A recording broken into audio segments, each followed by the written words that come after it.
Hello dear friends, कैसे हो आप लोग। आई होप कि आप लोग स्वस्थ और मस्त होंगे। आज मैं आप लोगों के लिए यूपी डीएलएड के फर्स्ट सेमेस्टर के बाल विकास के यानी सीडीपी के महत्वपूर्ण क्वेश्चन लेके आई हूँ, जो कि आपके एग्जाम पॉइंट ऑफ व्यू से बहुत ज़्यादा इंपॉर्टेंट हैं। और ये सारे क्वेश्चन आपके एग्जाम के जो एग्जाम में पूछे गए हैं, वो ये सारे क्वेश्चन आपके एग्जाम में पूछे गए हुए हैं। तो आप लोग देखिए कि क्वेश्चन किस तरीके से पूछे जाते हैं।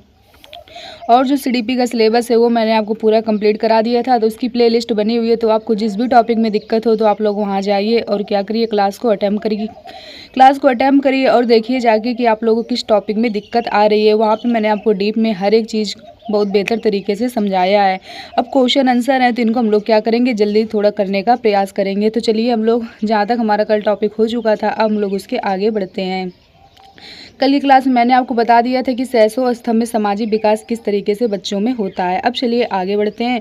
अब जो आगे का टॉपिक है वो कह रहा है बाल्यावस्था में सामाजिक विकास, यानी बच्चे में बाल्यावस्था में जो सामाजिक विकास होता है वो किस तरीके से होता है। सोशल डेवलपमेंट इन चाइल्डहुड, चलिए समझते हैं इसके बारे में। बाल्यावस्था से तात्पर्य 2 वर्ष से 12 वर्ष तक की अवस्था होती है। जो बाल्यावस्था होती है हमारी, वो कहाँ से कहाँ तक की होती है, ये हमारी होती है 2 से लेकर 12 साल तक की होती है। यानी कोई बच्चा अगर 12 साल तक का है तो उसे क्या बोला जाएगा कि अभी बच्चे किस स्टेज में है, बाल्यावस्था में। बाल्यावस्था में सामाजिक विकास को 2 भागों में बांटा गया है।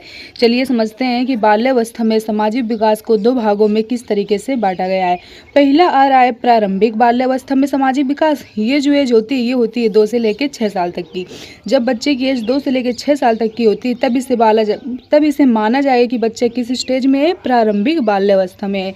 इसके बाद फिर आता है उत्तर बाल्यावस्था में सामाजिक विकास। जो उत्तर बाल्यावस्था होती है ये कहाँ से कहाँ तक की मानी जाएगी, ये मानी जाएगी 6 से लेकर 12 साल तक की। ठीक, चलिए अब आगे समझते हैं। फिर कहा जा रहा है कि प्रारंभिक बाल्यावस्था में बालक घर के बाहर अपने उम्र के बच्चों के साथ संपर्क करना क्या कर देता है, शुरू कर देता है। वह अन्य बालकों के साथ संपर्क करना शुरू कर देता है, जिससे उसका सामाजिक विकास होता है। बालक इस अवस्था में मित्र बनाने लगते हैं तथा सहयोग की भावना का विकास होता है। किस अवस्था में, बाल्यावस्था में। इस अवस्था में बच्चा क्या करता है, मित्र ज़्यादा बनाता है, यानी दोस्त ज़्यादा बनाता है। और उसे लगता है कि दोस्तों से उसकी क्या हो रहा है, दोस्तों से उसकी क्या हो रही है, हेल्प हो रही है, और उसको क्या मिल रहा है, सहयोग मिल रहा है। ठीक, आगे समझते हैं। आगे कहा जा रहा है उत्तर बाल्यावस्था में बालकों में सामाजिक विकास क्या होता है, काफ़ी तेजी से देखने को मिलता है। इस अवस्था में बालक में सामाजिक सूझ, उत्तरदायित्व तथा प्रतिस्पर्धा, सहयोग की भावना उत्पन्न हो जाती है। इसके साथ ही सहनशीलता की भी क्या होती है, भावना बढ़ जाती है। किस अवस्था में, बाल्यावस्था में। आगे समझते हैं। आगे टॉपिक कह रहा है किशोरावस्था में सामाजिक विकास। तो चलिए समझते हैं कि बच्चों में किशोरावस्था में सामाजिक विकास किस तरीके से होता है। सोशल डेवलपमेंट इन एडोलेसेंस, चलिए समझते हैं। अब किशोरावस्था की आयु काल 12 वर्ष से शुरू होती है और कहाँ तक की होती है, 18 साल तक की होती है। अगर कोई बच्चा 12 साल से लेकर 18 साल के बीच में है तो इसे हम क्या बोलेंगे कि बच्चा किस स्टेज में, किशोरावस्था में है। ठीक, इस अवस्था में किशोरों में तीव्र परिवर्तन और क्या होता है, समायोजन होता है। जैसे शारीरिक, मानसिक तथा संवेगात्मक विकास के साथ साथ सामाजिक विकास की प्रक्रिया भी क्या होती है, चलती रहती है। लड़के एवं लड़कियां एक दूसरे के प्रति क्या होते हैं, आकर्षण रखते हैं। तरह तरह की वेशभूषा, हाव भाव द्वारा विपरीत लिंग के प्रति ध्यान अपनी ओर क्या करते हैं, आकर्षित करने का प्रयत्न करते दिखलाई पड़ते। किस एज में, 12 से लेकर 18 साल तक की एज में। ठीक, इस अवस्था को क्या बोलते हैं, किशोरावस्था बोलते हैं। किशोरावस्था में व्यक्ति में नया सामाजिक समूहन देखने को मिलता है। वह सामाजिक समूह का सदस्य बनकर समाज की आवश्यकताओं की पूर्ति करना चाहता है। उनमें नेतृत्व की भावना का भी क्या होता है, विकास हो जाता है। किस अवस्था में, किशोरावस्था में। अगर क्वेश्चन पूछ ले कि नेतृत्व की भावना का विकास बच्चे की किस एज में हो जाता है, तो ये भी आपको याद रखना है, किस एज में हो जाता है, किशोरावस्था में हो जाता है। अब चलिए हम लोग अगले क्वेश्चन की तरफ बढ़ते हैं। अगला क्वेश्चन हमारा क्या कह रहा है। अगला क्वेश्चन कह रहा है बच्चे के मानसिक विकास में वंशानुक्रम और वातावरण का सापेक्ष महत्व है, पर समीक्षात्मक व्याख्या दीजिए। तो चलिए समझते हैं।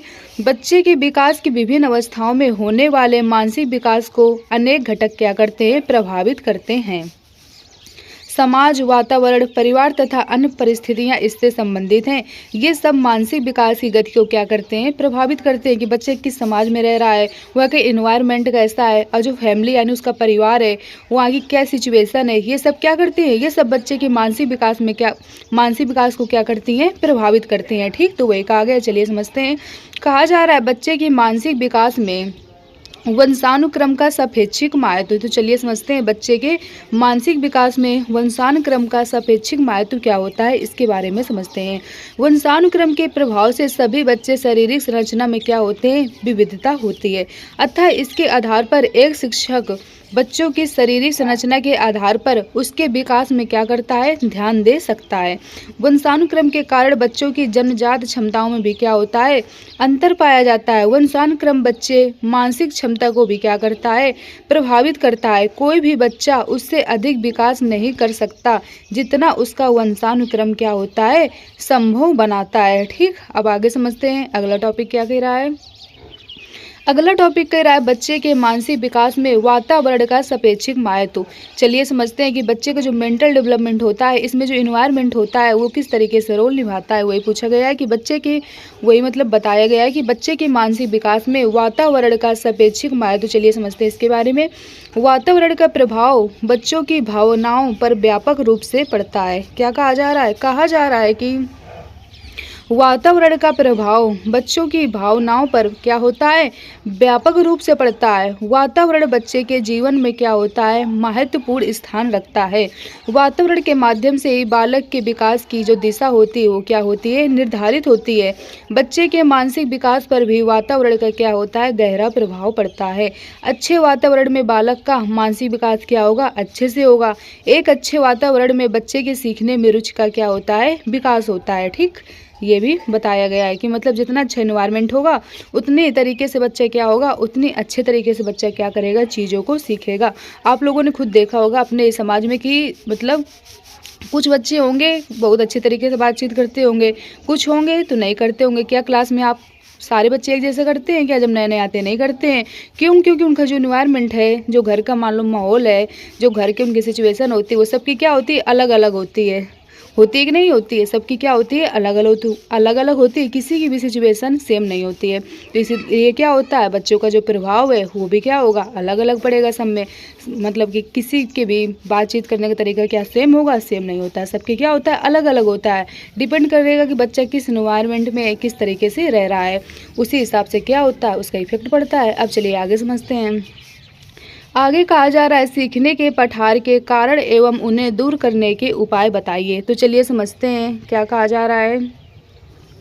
कहा जा रहा है सीखने के पठार एवं उनको दूर करने के कारण बताइए। ठीक, तो सीखने के पठार के कारण क्या क्या होते हैं, इनके बारे में समझते हैं।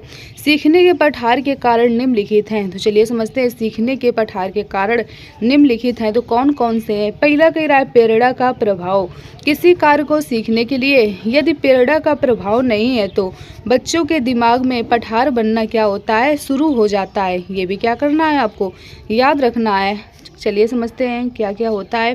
पहला कह रहा है व्यवधान। व्यवधान क्या होता है, अधिगम करते समय बीच में यदि किसी प्रकार का व्यवधान यानी बाधा जैसे शोरगुल होने लगे तो बच्चों के मस्तिष्क में पठार बनना शुरू हो जाता है। ठीक, फिर कहा जा रहा है पुरानी आदतों का नई आदतों से संघर्ष। इसका तात्पर्य ये है कि यदि कोई छात्र अपनी पुरानी आदतों से कोई कार्य करता है और बाद में उसे नई आदतों को अपनाना पड़ता है तो इस स्थिति में उसे कठिनाई का क्या करना पड़ेगा, सामना करना पड़ता है। जैसे यदि छात्र बाएं हाथ से लिखता है और उसे दाएं हाथ से लिखने को कह दिया जाए तो वह जल्दी या तेजी से नहीं लिख पाएगा। होता है कि नहीं होता ऐसे, जिससे अधिगम सीखने में पठार बन जाते हैं। तो इससे क्या होगा, बच्चे को थोड़ी दिक्कत होगी, ये भी बताया गया है। ठीक, आगे क्या कहा जा रहा है, आगे समझते हैं। आगे कहा जा रहा है सीखने की अनुचित विधि। चलिए समझते हैं सीखने की अनुचित विधि के बारे में। लिखने में कलम को कसकर पकड़ना, शब्द को रुक कर पढ़ना, अंगुलियों की सहायता से गिनती गिनना आदि अनुचित विधि है। इन विधियों को अपनाने से अधिगम में क्या होता है, पठार बन जाते हैं। अगला कह रहा है अभ्यास का प्रभाव। थॉर्नडाइक के सीखने के नियम में अभ्यास को सबसे महत्वपूर्ण दिया गया है।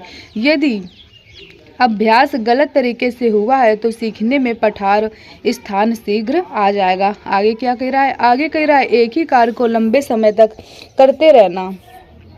इसके अनुसार यदि एक ही कार्य को बहुत अधिक समय तक किया जाता है तो कुछ समय बाद उस कार्य में रुचि और ध्यान नहीं लग पाता, जिससे अधिगम में क्या होता है? पठार बनना शुरू हो जाता है।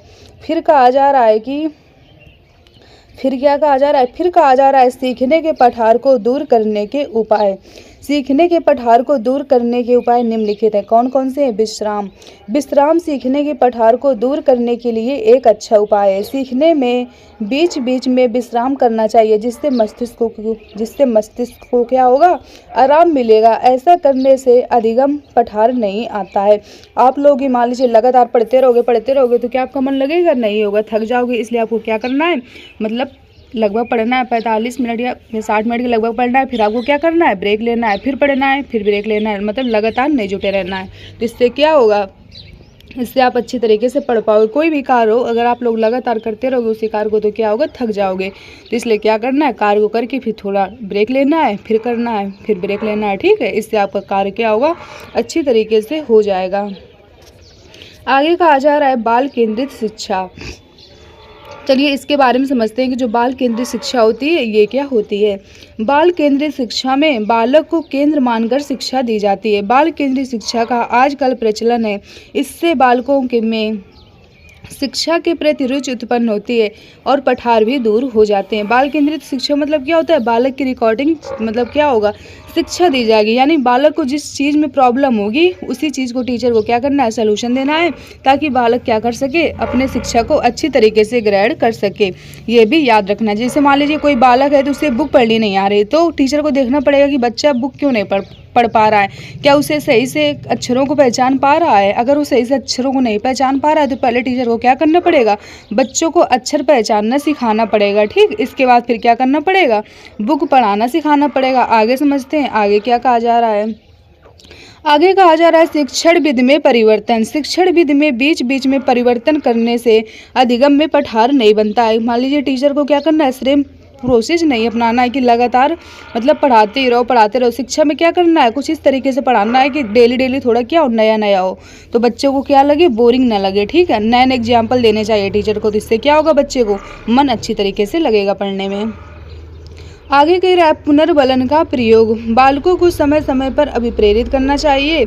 अच्छे कार्यों पर उसे अच्छे शब्दों द्वारा पुरस्कृत करना चाहिए। अतः पुनर्बलन के प्रयोग से भी पठार नहीं आता है। अब आगे समझते हैं। आगे कह रहा है खेल विधि द्वारा शिक्षा। खेल खेल में शिक्षा देना बहुत प्रभावी होता है। बच्चे खेलना अधिक पसंद करते हैं, अतः खेल खेल से दी गई शिक्षा अधिक प्रभावी भी होती है। इस विधि से सीखने पर भी क्या होता है? पठार नहीं बनता है। सीखने के समय का वितरण। सीखने के पठार को कम करने के लिए सीखने के समय को छोटे छोटे समूह में क्या करना चाहिए? बांट देना चाहिए। इससे भी क्या होगा? इससे भी बच्चा क्या करेगा? चीज़ों को जल्दी सीखेगा। अब आगे टॉपिक क्या कह रहा है? अगला टॉपिक कह रहा है पावलोव के क्रमबद्ध प्रतिक्रिया सिद्धांत। अब ये क्या होता है? इसके बारे में हम लोग कल की क्लास में डिस्कशन करेंगे। तो आई होप आप लोगों को यहाँ तक की चीज़ बेहतर तरीके से समझ में आई होगी और आपने हर एक चीज़ को बेहतर तरीके से समझने का भी प्रयास किया होगा। तो चलिए फिर आज क्लास को हम लोग यहीं तक रखते हैं। आप लोग क्या करिएगा? वीडियो को ज़्यादा से ज़्यादा दोस्तों तक शेयर करिएगा। जिन लोगों ने कोर्स को बहुत अच्छी तरीके से कंप्लीट किया होगा तो उन लोगों को तो क्वेश्चन के आंसर देने में कोई भी प्रॉब्लम नहीं हो रही होगी। वो लोगों को क्वेश्चन बहुत अच्छी तरीके से समझ में आ रहा होगा और आंसर भी वो लोग बहुत अच्छी तरीके से दे पा रहे होंगे। और जो लोग नए हैं, बिल्कुल मतलब केवल क्लास अभी अटैम्प्ट कर रहे हो, तो वो लोग क्या करें? थोड़ा ध्यान दें और अच्छी तरीके से समझे चीज़ों को, क्योंकि ये सारे क्वेश्चन आपके एग्जाम पॉइंट ऑफ व्यू से बहुत ज़्यादा इंपॉर्टेंट है और ये सारे क्वेश्चन आपके पूछे हुए हैं। तो चलिए फिर आज क्लास को हम लोग यहीं तक रखते हैं। आप लोग ज़्यादा से ज़्यादा वीडियो दोस्तों तक शेयर करिएगा, जिससे क्या दोस्तों की भी हेल्प हो सके। चैनल को लाइक और सब्सक्राइब करिएगा, जिससे आने वाली नोटिफिकेशन आप लोगों को टाइम टू टाइम मिलती रहे। और आप लोग कमेंट करके बताया करिए कि आप लोगों को क्लास कैसी लगी है।